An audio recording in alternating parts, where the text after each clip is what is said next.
So I did get out the spring scale yesterday. So remember, the Newton is how we measure force. It's a kilogram times a meter per second squared. And on the spring scale, one side says Newton and on the other side it says gram. And so, you know, you can just hook something and it pulls.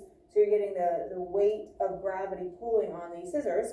And so, like, if we were in free fall and we were accelerating as fast as gravity is pulling us downward, this would start to float up, just like that apple did on the Bill Nye video. The other thing that I wanted to show you a little bit better, so I ended up cutting my little styrofoam tubes. So when we were talking about static friction and our sliding, static, and rolling friction, we said that because we're eliminating surface area, so surface area is anything that's in contact, right? And so if you have all of this in contact with the table, it has more opportunity for friction to work, right? And so these have the single line on all of them. That's the only point at any given time that's touching. So you really only have 4 single lines touching instead of the entire book. So if I give it a little tappy, right, it goes pretty far. It works better with the 4 than it did with the 2. And if I give the same amount of force, it doesn't move very much. Now, obviously, is it exactly the same amount of force? No, but it's pretty close.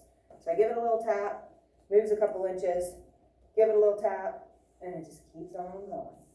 I can't remember who told me. Maybe it was Garrett yesterday said, maybe Garrett, can't remember, said that some friends of theirs moved an entire barn by having giant logs, and they put this building barn thing on it, and then they kept, like, you know, moving one into the front as they roll it, and they were able to move it from one part of the property to another part. So I thought that was pretty cool to be able to see kind of like in real life how this stuff gets used.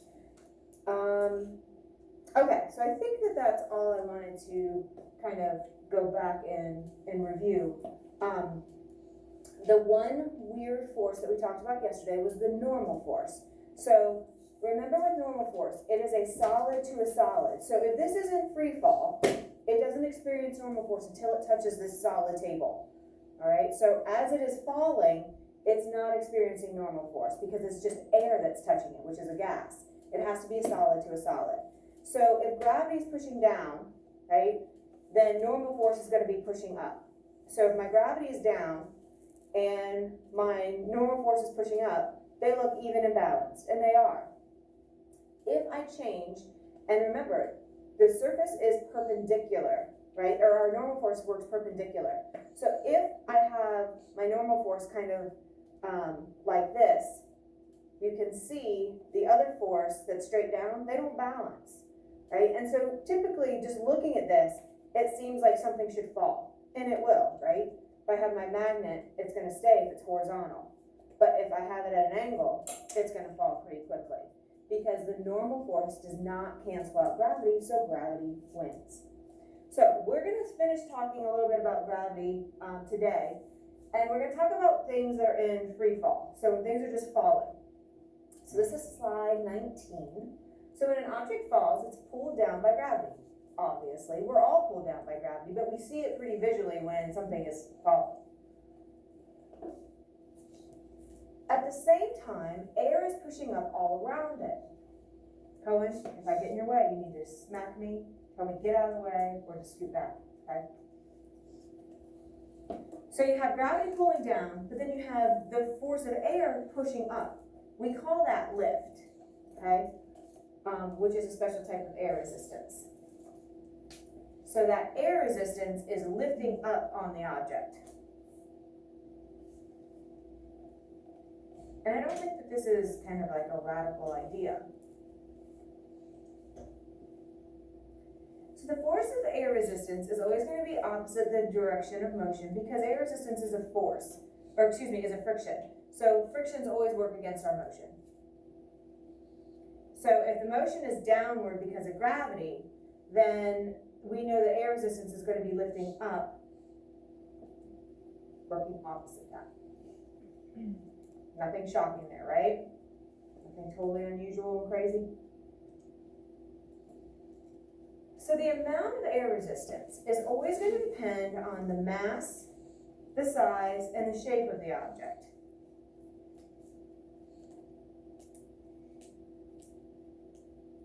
Right? So air resistance can be affected, right? Which is why, like, you know, we make things that are aerodynamic to try to cut through the air. So like when your hand was sticking out the window and you have it like this, you know, just this part is hitting the air, and so just a little bit of air resistance.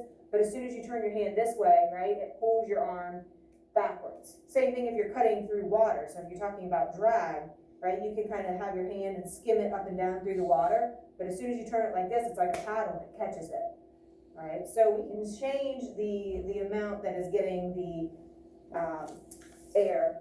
So if I take a green piece of paper and a white piece of paper, same paper, just different color, and let's say I crinkle this one up.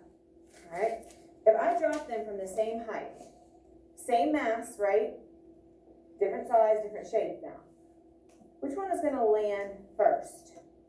Who thinks this one? Who thinks this one? Nobody? Let's see. Why? Why did this one go so much faster? What does that mean now? Yeah, there's less surface area. Think of all this surface area. So just like my book and the friction, if you take away the surface area by putting it on a roller, you're decreasing surface area. Well, by crumpling it up, I've decreased the surface area. So there's a lot of wind or air that gets caught, and so that we call that kind of lift. It holds it up and kind of works against gravity. If I have it like this, then there's not much surface area. All right. So we're gonna watch a video. It's pretty cool. It's actually filmed in Cleveland, and so they're gonna drop a bowling ball and a feather. All right. Drop a bowling ball and a feather. Which one in your head? Don't say it out loud. Which one do you think is gonna land first? All right, so just kind of have an answer in your head. Bowling ball and a feather. And then they are going to create a vacuum where they suck all of the oxygen out of this chamber, right? So obviously we wouldn't want to go in there. It could be extremely dangerous, but I'll let them kind of explain that. Then they're going to drop the bowling ball and the feather again. Make a prediction in your head, don't say it out loud, which one you think will land first when there is no oxygen, no air in the room. So it's a complete vacuum, all right? So we're going to watch that